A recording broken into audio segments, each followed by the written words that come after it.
이어서 두 번째 발제를 바로 소개해 드리겠습니다. 대전환 시대의 부산항 발전 방향과 부산의 역할을 주제로 부산항만공사 송상근 사장님께서 발표해 주시겠습니다. 네, 큰 박수로 맞이해 주시면 감사하겠습니다.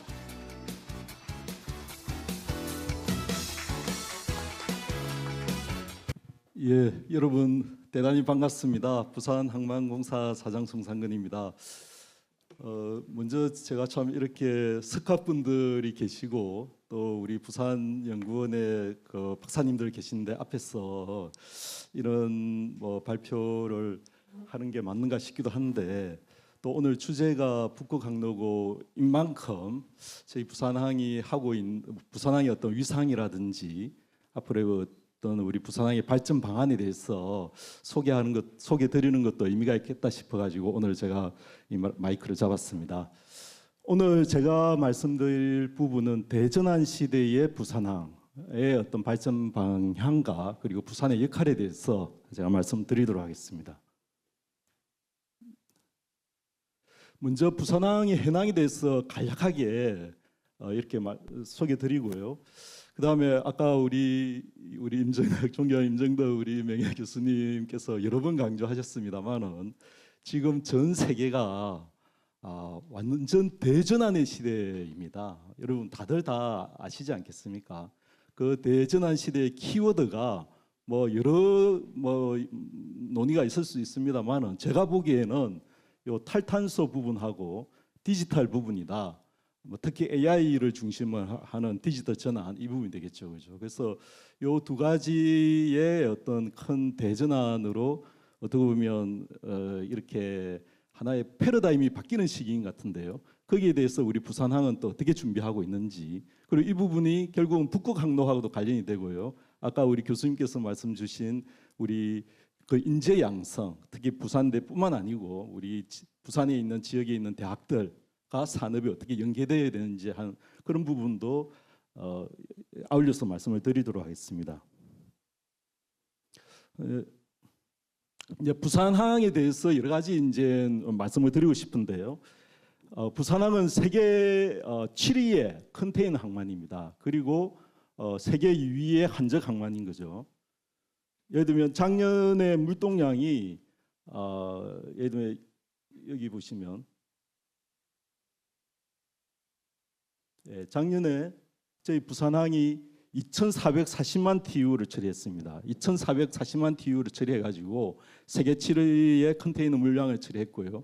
그리고 한적은 2위가 되겠습니다. 한적 물량은 이제 이런 부분이 되겠는데요. 그리고 부산항이 전국 컨테이너 화물의 76% 정도를 이제 차지하고 있습니다. 예, 여기 나와 있죠, 그죠? 여기에 2,440만을 처리했는데 세계 7위다. 1위는 이제 상하이입니다. 중국이 쭉 가고 있고요. 그다음에 싱가포르이 전체 물량으로는 이제 2위인데 환적으로 칠 때는 싱가포르가 1위가 되겠습니다. 부산항이 한적 물량으로 볼 때는 이제 1,300만 정도 처리해서 2위가 되는 거고요. 그렇게 되겠습니다. 그래서 이게 부산항이 이제 한적 2위라는 게 중요합니다. 이게 이제 북극항로하고 관련이 되거든요. 이제 제가 좀 이제 다시 지나서 말씀을 드리겠습니다만은 이렇게 보시면 전체 이제 2,440만을 처리했는데 그 중에 1,300만을 환적을 하고 그 1,000만이 이제 요 수출입인데요. 이 수출입과 환적으로 나뉘게 되는데 수출과 환적을 1,000만 이상 처리하는 항만은 우리 부산항이 유일합니다. 요 싱가포르 항도 예를 들면 환적 물량이 한 88% 정도 되는데요. 수출 물량이 그렇게 많지가 않습니다. 그래서 두 개를 동시에 하고 있는 건 우리 부산항이 유일하다 이렇게 말씀드리고 싶습니다. 그러면 부산항이 이렇게 물량을 많이 처리할 수 있는 이유가 뭔가 이제 말씀을 이제 드리게 되면 첫째로는 예를 들면 부산항에 여러 가지 장점도 있고 단점도 많습니다. 단점도 많습니다만은 아까 우리 교수님께서 말씀하신 대로 이 지정 확정 이유가 제일 큽니다. 부산항이 아까 예를 들면 큰 항로가 두 가지가 있거든요. 미주로 가는 미주 항로, 그리고 유럽으로 가는 유럽 항로가 있는데, 부산항은 바로 요 이렇게 일본 열도 지나서 스가루 해협을 지나가면 바로 태평양이거든요. 태평양을 가서 이제 LA 항하고 뉴욕 항을 지나게 되는데, 파나마 운하를 거쳐 가지고요. 그래서 미주 항로로 가는 라스트 포트입니다. 우리가 예를 들면 고속도로 타고 갈 때 이제 휴게소를 들 때도 그죠. 마지막 휴게소에서 내려서 여러 가지 이제 물량도 싣고 또 약간 정비도 하고 하지 않습니까? 부산항이 딱 그런 데입니다. 그런데 그는 큰 배가 들어올 수 있는 그 시설까지도 갖춰져 있으니까 미주 항로에서는 부산항이 라스트 포트니까 한정 물량이 많을 수밖에 없는 거고요. 그다음에 싱가포르는 왜 그러면 이렇게 항적 항물의 1번인가 1등 항만이냐 하면은 아까 교수님 말씀 그대로입니다. 유럽 항로의 라스트 포트입니다. 유럽 항로에. 그러니까 특히 말라카야를 지나갈 수밖에 없기 때문에, 그래서 환적 항물의 1등인데요. 근데 이제 지금 싱가포르도 그렇지만 말레이시아에서 또 대규모 항만 개발을 하고 있습니다. 싱가포르나 말레이시아는 바로 옆 동네거든요. 그래서 탄중 팔레패스가 세 번째 한정 물량을 처리하고 있는데, 그쪽 지역이 유럽으로 가는 그 라스트 포트이기 때문에 그런 부분이 되겠습니다. 그 다음에 부산항이 가지고 있는 또 큰 장점이 이 세계 4위 수준의 해상 네트워크인데요. 특히 강조되어야 할 부분이 한 60개 정도의 해운 선사가 매주 그 위클리 단위죠, 그죠?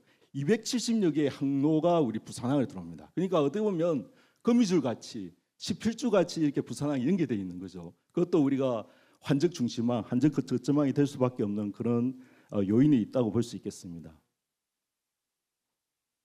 그리고 이제 또 장점이, 부산의 장점이 365일 동안 24시간 동안 중단 없이 된다는 거죠.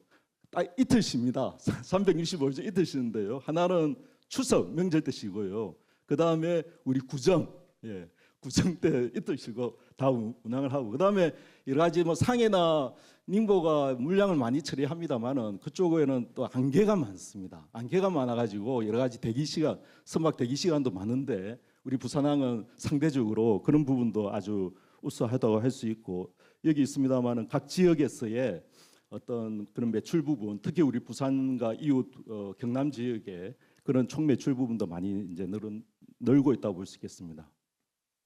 이제 탈탄소 부분인데요. 저도 이제 이 부분에 대해서 아주 자세하게도 말씀드릴 수 있는데, 저도 시간의 한계가 있으니까 간략하게 소개하고 넘어가겠습니다. 지금 아까 이제 우리 큰 어떤 기조의 변화가 이제 디카보나이제이션, 그죠? 2D라고 통상 말씀드리지 않습니까? 디카보나이제이션, 디지털라이제이션. 뭐 예를 들면 그렇게 말씀을 드리고 있는데, 그거 위주로 말씀을 드리도록 하겠습니다.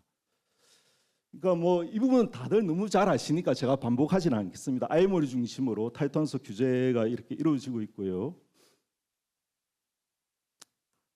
그리고 IMO뿐만 아니고 EU에서도 이렇게 배출권 거래제라든지 그다음에 퓨얼 EU 메리타임이라고 해가지고 일정 그 수준 이상의 이산화탄소를 포함한 이 온실가스를 배출하는 선박에 대해서는 이렇게 예를 들면 뭐 부가세를 매기겠다 이런 정책을 펼치고 있습니다. 그래서 친환경 선박이 계속 나오고 있는데요. 예를 들면 이게 2050년입니다. 2050년도에 그러면 이러한 IMO 규제라든지 이런 걸 충족시키기 위해서는 그 선박에 들어가는 연료가 이렇게 지금은 뭐 벙커 CU 또는 중료가 중심이 될 텐데, 이게 이제 다 다양화된다는 겁니다. 예를 들면 이게 그 뭐 LNG가 되겠죠. 이 부분은 LNG, 암모니아, 그다음에 메탄올 이렇게 한 20%에서 25% 사이에 각각의 친환경 에너지로 다변화될 수밖에 없는 그런 상황이 되겠습니다.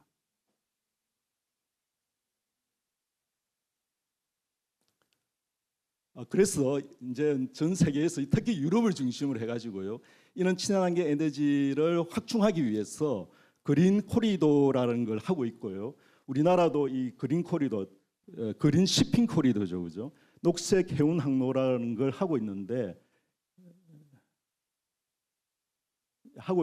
이 부분은 예를 들면 이제 그 양항만에서 양항만을 오가는 선박에 그 탄소를 적게 배출하는 그런 선박을 운항하게 서로 협정을 맺고요. 그런 항로 속에서 이제 예를 들면 그런 선박한테만 운영을 하게 하니까 일종의 진입장벽으로서 역할을 하게 되는 겁니다. 그래서 그런 부분에 대해서 그린 시핑 코리도를 하고 있는 거고요. 저희 한국도 최근에 저희 부산항하고 이제 울산항 그리고 미국의 시애틀하고 타코마항이 그린 시핑 코리도 협정을 맺었습니다. 사인을 했고요. 거기에 이제 우리 예를 들면 HMM 같은 선박이 연료 엔진으로는 그린 메탄올을 이용해서 그걸 갈 수 있게 하고 27년부터 그걸 운항을 하는데요. 우리 여기에 지역업체 중에 이제 대기업이지 않습니까? 한진중공업에서도 9,000 TU급의 이제 그린 메탄올을 가지고 있는 선박이 건조가 이미 끝났습니다. 그래서 그 선박도 부산항과 시애틀 항간에 그 그린 코리도 부분에 이제 투입될 예정입니다. 이 부분은 이제 디지털화 부분이 되겠는데요. 디지털 쪽도 정말 전 세계 주요 항만이 아주 적극적으로 하고 있습니다. 예를 들면 여기가 이제 여기는 스페인 쪽이고요, 그죠? 여기는 우리고 독일, 그 다음에 여기 네덜란드, 싱가포르 선진 항만에서 디지털 부분에 대해서 아주 적극적인 노력을 하고 있습니다. 여기 보시면 그죠? 여기 이제 싱가포르 같은 경우에는 싱가포르항이 어떻게 보면 전 세계적인 항만인데 포트넷이라고 하는 이런 디지털 플랫폼을 운영을 하고 있고요. 그다음에 로테르담 같은 경우에도 포트 베이스라고 하는 부분을 하고 있고 저희 부산항도 체인 포탈이라고 하는 걸 운영을 하고 있습니다. 그래서 각각의 여러 가지 예를 들면 디지털 혁신을 이룰 수 있는 여러 가지 조치들을 현재 하고 있는 상황입니다. 이제 다음으로는 이제 부산항의 과제와 대응 방안에 대해서 말씀을 드리도록 하겠습니다. 이 부분은 조금 아직 시간 여유가 있어가지고 좀 더 자세하게 말씀을 드리겠습니다. 이제 저희 부산항에 이제 최근에 이제 어떻게 보면 뭐 저희들이 뭐 어떻게 말씀 이야기는 안 했는데 최근에 이제 언론에서 혹시 보셨는지 모르겠습니다만은 부산항의 경쟁력이 세계 4위권이다. 이제 이런 이야기를 했더라고요. 그것을 한 기관은 DNB라고 예를 들면 우리나라는 KR이라고 있지 않습니까? 한국 성급. 그것처럼 성급 중에서는 세계 최고거든요. DNB라고 있는데 그 DNB하고 그다음에 메논 그 이코노믹스라고 하는 그 기관이 두 개서 이제 평가를 했는데요. 세계 최고로 경쟁력이 있다라고 보는 항만은 싱가포르 항을 잡았습니다. 싱가포르 항을 잡고 두 번째가 상하이, 그 세 번째가 닝보, 그리고 네 번째가 저희 부산항을 잡았는데요.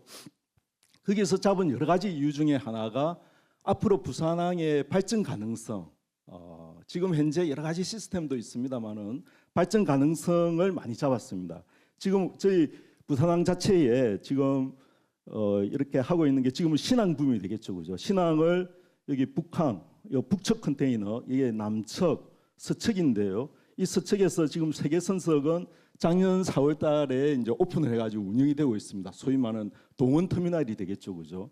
그리고 요 두 개 선석은 2027년에 준공이 됩니다. 그리고 그것뿐만 아니고 요 진해신항을 요거 두 개 선석이가 요 위에 것만 하면 9개 선석입니다. 이 9개 선석을 하게 되는데 이 9개 선석을 저희들은 2035년까지 이렇게 건설을 하게 될 겁니다. 그래서 이 진해신항이 어떻게 보면 앞으로 그 북극 항로 시대를 대비해서 우리가 착실하게 하게 될 텐데요. 그래서 이러한 요 신항만 해도 대단하거든요. 한번 직접 기회가 있었으면 신항을 한번 방문해 보십시오. 이 부분이 정말 대단한데 그 규모가 대단한데요.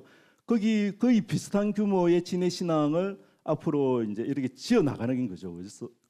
그래서 그런 어떤 향후의 터미널 어떤 규모의 확장 가능성도 그 평가에서 아주 높게 봤더라고요. 그다음에 또 저희들이 이제 특이하게 생각한 게 특징적으로 말씀드릴 수 있는 게 요 이제 서측입니다.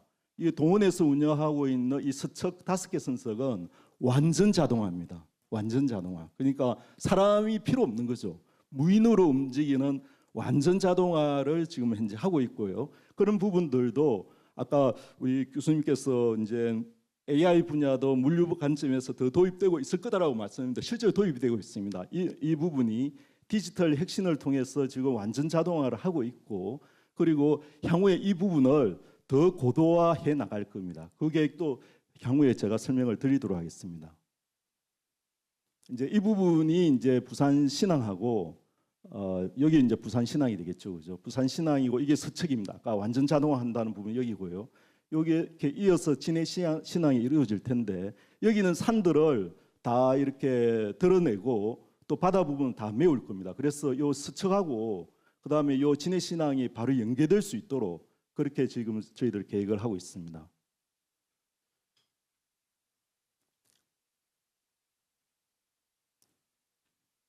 예. 두 번째가 이제 탈탄소가 그러면 우리 부산항에 지금 어떻게 적용되고 있는지에 이제 좀 이렇게 말씀을 드리면은요. 예, 여러 가지 이제 탈탄소로서의 어떤 강점 약점을 소개한 부분이고요. 예, 이거는 이제 저희들이 지금 계획을 잡고 있는 부분입니다. 일단 저희들은 우리 부산항이 2050년까지 완전 넷제로를 실현하겠다는 계획을 세우고 있습니다. 부산항 여기 북항 지역뿐만 아니고 신항 지역까지 다 포함해서 넷제로를 실현한다는 겁니다. 그래서 그 항만에 가시면 여러 가지 이제 하역 장비들이 있는데요. 하역 장비에 뭐 과거에는 이렇게 여러 가지 뭐 중유 엔진도 있고 뭐 트럭도 그런 게 있었는데 이제 완전히 그런 부분을 LNG 기반의 이제 트럭이나 장비 또 그다음에 LNG에서 완전히 전기로 그 장비를 지금 완전히 바꾸어 나가고 있습니다. 이 하역 장비 부분을 이렇게 예전에는 뭐 경유나 LNG가 있었는데 그런 부분을 그 LNG에서 완전히 이제 전기로 하고 있고요. 그다음에 선박 부분에 대해서도 뭐 AMP라고 혹시 들어보셨지 않습니까, 그죠? 예를 들면 선박이 접안을 하면 그 선박에 필요한 전기가 필요하거든요. 그 전기를 어디서 끌어올 수가 없으면 따로 선박에 있는 발전기를 떼게 됩니다. 우리가 자동차를 공회전하듯이 그러면 이산화탄소가 많이 배출되거든요. 그래서 그런 부분을 육상에서 전기를 공급을 해가지고 그런 발전기를 돌리지 않고도 필요한 정박해 있을 때 필요한 전기를 선박에 쓸 수 있게 하는 장비인 거죠, 그죠? 그래서 그런 부분이 AMP라고 그러는데 지금 저희들이 부산항 전체로 볼 때는 한 20% 내지 30% 정도 이렇게 확충을 해놨는데 저희들이 2032년까지는 완전히 시설을 다 갖춤을 해가지고 그는 공회전, 선박의 공회전에 따르는 이산화탄소의 배출은 그리고 속소녹스 그죠? 예를 들면 미세먼지를 일으키는 부분이지 않겠습니까? 그런 부분은 저희들이 다 없애려고 하고 있는 거고요. 그다음에 이제 지금 신항 배후 단지에 여러 가지 예를 들면 뭐 그 창고 위에 태양열을 할 수 있는 태양 발전을 할 수 있는 그런 어떤 태양광이라든지 이런 부분을 하는 부분, 그다음에 수소 연료 전지 부분도 저희들 준비를 해 나가고 있습니다. 예, 아까 이 부분 설명이 된 거죠, 그죠?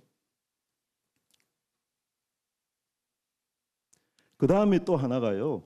이제 그 IMO에서 이런 어떤 그 탄소를 적게 배출하는 선박으로 계속 이제 바뀌어 나가고 있고 그런 부분이 사실은 우리 조선 산업이 다시 살아날 수 있는 그 계기가 그렇게 된 거거든요. 이제 그래서 그러려면 그런 어떤 선박이 나오면 우리가 벙커링을 해줄 수 있는 시스템이 돼야 되거든요. 그래서 지금 현재는 저희들이 예를 들면 이 부분입니다. 여기서 우리 컨테이너 선박이 하역을 할 때 우리 요 LNG 그 벙커링 선이 와가지고 하역하는 그 시기에 지금 벙커링을 한 걸 이제 상업적으로 올해 2월달에 성공시켰다는 거거든요. 이 부분도 마찬가지고 그래서 그 선박이 와 벙커링 전용 선이 와서 하역할 시기에 벙커링 하는 걸 위주로 하고 있는데 그러면 어느 세월에 그죠? 1년에 한 17,000척 정도의 선박이 우리 부산항에 들어오는데 어느 세월에 그걸 다 벙커링을 하게 있겠습니까? 그래서 저희들이 생각하는 거는 아예 친환경 벙커링 기지를 만들려고 합니다. 지금 저희 요 신항 쪽에 이제 요 배부지에 지금 현재 부지가 있는 상황이고요. 그래서 저희들 좀 사업성 평가라든지 이런 걸 해가지고 2030년부터는 우리 요 신앙에서 바로 이렇게 벙커링 할 수 있는 기지를 만들고 그 기지 부분을 좀 더 확장을 하려고 하고 있습니다. 그래서 저희들 최종적인 목표는 2050년까지는 우리 부산 신항에 들어오는 부산항에 들어오는 선박에 대해서는 최대한 우리 부산에서 벙커링 할 수 있는 구조를 짜주자. 그렇게 계획을 하고 있습니다. 그래서 제가 볼 때는 여기서 이제 여러 가지 아까 우리 대학에 계신 분들 또 이제 금융권에 계신 분들도 많은데요. 여기에 새로운 어떤 투자 수요가 나올 겁니다. 투자 수요가 나올 거고 사실 예를 들면 싱가포르이 그렇게 발전할 수 있었던 이유가 물류 관점에서 물량도 많이 처리하지만 결국 그 벙커링이 성공했다는 거거든요. 벙커링은 그래서 그 금융과 같이 연결이 됩니다. 그래서 금융과 벙커링을 어떻게 조화롭게 해서 그 사이에 지역 사이에 어떤 부가가치 올리느냐 이게 핵심이거든요. 그래서 그 핵심 중에 하나 부분을 인프라 부분을 저희들이 같이 해서 금융 부분의 어떤 기회를 다시 일으켜 보자 하는 계획을 가지고 있습니다. 이제 이 부분이 그 설명 부분이 되겠습니다. 장기적으로는 우리가 지금 현재는 메탄올 부분에 대해서 LNG하고 메탄올 부분을 지금 고려를 하고 있는데요. 장기적으로는 수소 아모니아까지 그 부지를 지금 저희들 확보해 나가려고 하고 있습니다. 요 아까 제가 설명드렸지 않습니까? 여기 우리 이제 부산항하고 울산항 그리고 시애틀하고 타코마항 간에 녹색 해운 항로를 이제 이번에 가서 저희들 사인을 했고 이제 27년부터는 시범 운항을 했어. 여기에 베이스가 이제 부산이 되는 거죠. 부산하고 울산은 이제 자동차선이 있어서 그렇습니다. 그래서 이 부분인데, 근데 결국은 요 미국 측하고 얘기만 하는 거 아니고요. 여기 나와 있습니다만은 이 그린 시핑 코리도는 우리 한국하고 호주 그리고 한국하고 싱가포르, 한국하고 덴마크도 이렇게 국가 간에 정부 간에 하기로 이렇게 협정을 맺은 사항입니다. 예, 그다음에는 타이탄소에서 스마트로 넘어가는데요. 스마트 부분은 제가 간략하게 설명하겠습니다. 제가 이제 뒤에 북극 항로 부분도 있어가지고 이 부분은 간략하게 넘어갈 텐데요. 아까 말씀드린 대로 저희들 통상 7부두라고 하는데 그 서척 컨테이너 부두는 완전히 자동화됐습니다. 완전히 자동화됐다는 말씀은 이렇게 선박에서 이송하는 것, 이송해서 야드에 장치하는 것, 야드 내에서 그 컨테이너를 제일 밑에 있는 거 위로 끄집어 올린다든지 이런 기능들이 완전 무인으로 이루어집니다. 완전 무인으로 이루어지고 있고요. 그런 부분을 7부두부터 시작하고 있다는 말씀을 드리고요. 이제 그러기 위해서는 요 무인으로 운영된 컨테이너 크레인 AGV라고 하는 여기 사람이 없습니다. 그러니까 자유운항 차량하고 똑같은 거죠. 요 AGV 그리고 트랜스프 크레인도 사람이 없습니다. 이렇게 조작을 해서 입력을 해놓으면 24시간 밤새도록 예를 들면 이게 5단으로 쌓여 있거든요. 그러면 내일 새벽에 요 제일 밑에 있는 걸 실어야 된다 그러면 밤새도 자기가 얘가 작업을 해가지고 제일 윗단에 올려놓습니다. 그러면 요 크레인이 가져와가지고 요 AGV에 옮겨놓으면 역으로 요 선박이 실게 되는 거죠, 그죠? 그러니까 그런 것들이 다 예를 들면 이제 완전히 무인으로 하고 있는데 저희들이 지금 생각하는 거는 그런 것들을 AI 기반으로 더 고도화하자. 그걸 지금 저희들이 연구를 하고 있고 그런 부분은 뭐 우리 부산시하고도 좀 협업을 하고 있습니다. 부산시뿐만 아니고 여러 연구기관하고 협업을 해 나가고 있습니다. 예, 이제 이분 소개 부분이 되겠고요. 뭐 똑같은 부분입니다. 그다음에 여러 가지 저희들이 하고 있는 디지털 관련된 내용이 많습니다. 요 뭐 차량에 이렇게 컨테이너 실는 부분도 있고요. 그다음에 TSS라 해가지고 완전 한적 운송 시스템, 요 TSS 이 부분도 있고, 그다음에 포트 아이라고 해가지고요. 이렇게 환적에 대한 모든 정보를 아까 우리 교수님도 말씀하셨습니다만은 뭐 글로벌 선사가 많습니다. 근데 신항에는 7개 운영사가 있기 때문에 그 각각의 운영사들 간의 정보 교환이 잘 안 되는 면이 있습니다. 그래서 그런 부분들을 이 포트 아이라고 해가지고 이 포트 아이를 통해서 서로 정보를 주고받을 수 있는 필요한 정보를 서로 보안은 지켜가면서 이제 그런 부분을 지금 저희들이 하고 있고 이건 올해 11월부터 운영이 되고 있습니다. 그런데 이 부분도 AI를 통해서 충분히 고도화가 가능하다는 그런 부분이 되겠습니다.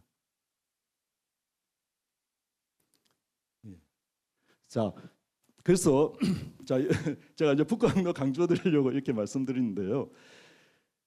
그 부산항이 지금도 어쨌든 탈탄소 노력하고 있다. 또 지금 진행하고 있다는 말씀을 드리고 싶고, 그다음에 디지털, 특히 이제 AI 기반의 디지털 기술들을 지금 접목을 해 나가고 있다. 이걸 기점으로 우리 북극 항로를 바라보자는 겁니다.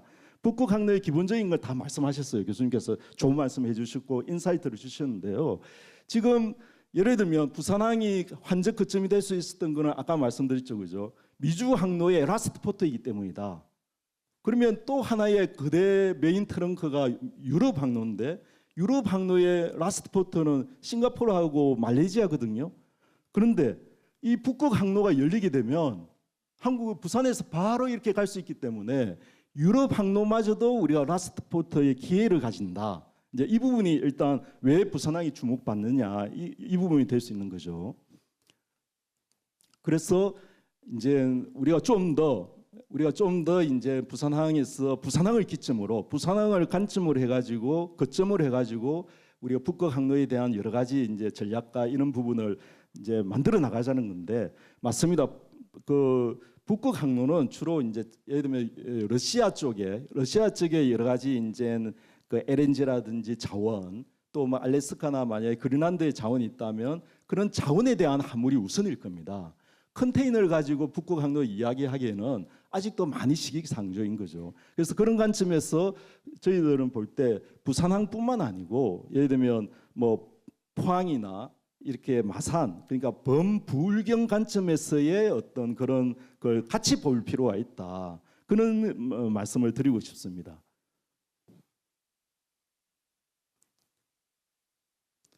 이제 그래서 이제 이 부분이죠. 이 굉장히 어떻게 보면 여러 가지 이제 이런 부분들을 뭐 가스라든지 강물 이런 부분이 있을 수 있기 때문에 굉장히 화물에 대한 그 수요는 많다는 거죠. 그리고 그런 부분들은 우리 부산을 중심으로 해서 불경 전체의 제조 포트폴리오와 같이 만들어 나갈 필요가 있다라는 그런 생각입니다. 예, 그래서 이쪽 부분도 보면 이제 포항부터 이렇게 같이 볼 수 있는 거죠. 그런데 그 중심에는 여러 가지 세빙선이라든지 모든 부분들을 우리 부산에 또 여러 가지 이제 기자재 같은 부분들이 있지 않습니까? 부산에 그런 기자재 부분들이, 조선 기자재는 부산에 다 모여 있기 때문에 부산을 중심으로 한 불경 지역에서 북극 항로에 대한 대비를 해 나가야 된다는 그런 말씀을 드리고 싶습니다. 예, 그래서 이제 이 부분은 주로 이제 해양수안부가 오히려 더 강조하고 있는 부분인데요.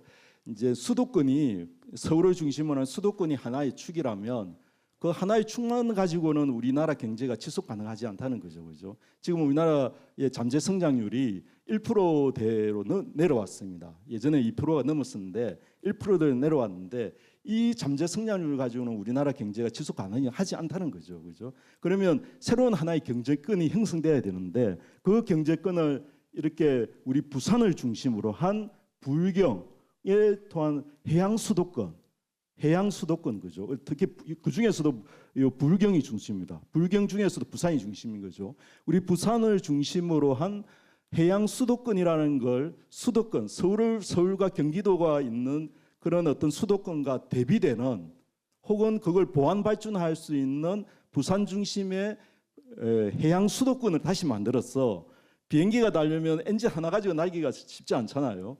양쪽에서 날아줘야 되는데 그 양쪽에 날 수 있는 우리 해양 수도권을 더 만들어 가야 된다. 이게 이제 북극 항로를 중심으로 한 어떤 해양 경제 혹은 해양 수도권을 만들어 가자는 게 기본적인 이야기가 되겠습니다. 여러 가지 이제 기회가 있다는 겁니다. 그래서 저는 이제 마지막으로 거의 시간이 다 되어서 이 부분을 강조하고 싶은데요.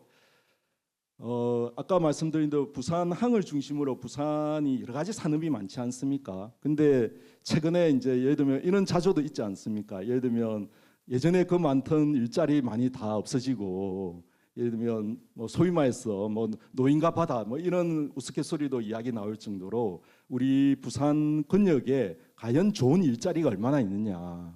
그리고 우리 청년들이 대학을 졸업하고 정말 좋은 직장에 들어가서 내가 그 남은 부분을 이렇게 지역 경제뿐만 아니고 뭐 국가 경제, 그다음에 우리 본인을 위해서 할 수 있는 그런 좋은 일자리와 좋은 그런 게 있어야 되는데 그런 게 너무 없지 않나라는 그런 이야기도 많습니다. 그래서 이제 그런 부분들을 제가 여러 차례 뭐 있는 자리에서 말씀을 드립니다만은 저희 부산항과 그다음에 부산항과 연계된 아까 말씀드린 그런 디지털 전환 그리고 탈탄소 전환 이 부분에는 많은 기술이 필요합니다.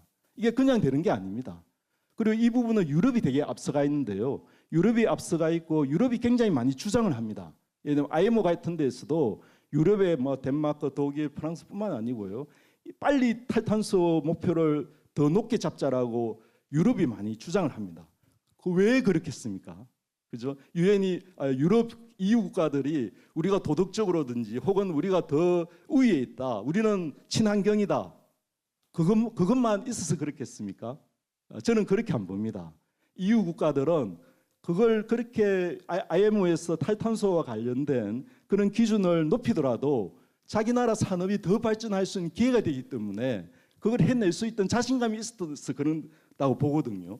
충분히 그런 기반이 있고 그게 대학이 중심입니다. 미국도 마찬가지입니다만은 유럽의 대학이 그 산업계와 연계되어 있고 그 산업의 스타트업 기업이 같이 연계되어 있고 그 스타트업 기업이 충분히 더 성장할 수 있는 그런 여러 가지 기반이 잘 되어 있거든요. 그러니까 자신이 있으니까 IMO에 와서 저도 IMO에서 우리 정부 대표로 활동을 한 2년 반 했었는데요. 그거 아주 자신감 있게 이야기합니다. 그게 우리 친환경이 도덕적으로 더 뛰어나가는 것 때문에 그런 게 아니라는 거죠.